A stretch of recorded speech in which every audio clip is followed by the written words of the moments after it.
Happy Valentine's Day!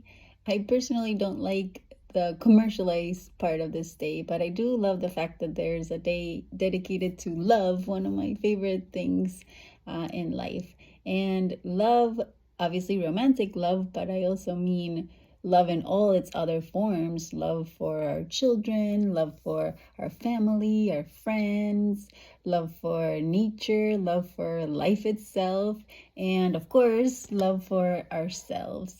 And I truly believe that the most important relationship that we have is the relationship we have with ourselves. And I used to think that putting myself first was selfish, and now I know that it's the most giving and loving thing I can do, because when I do, I can be my best self. I do my best work.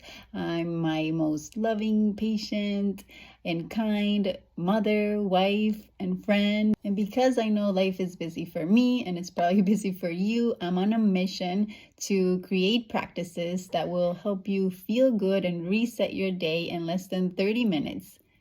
I have some free gifts for you in the link below. It's also on my Instagram profile. So if this message resonates with you, go ahead over to the link and sign up. I appreciate you so much. And if no one has told you today, you deserve all the love, all the happiness and peace and freedom that you want.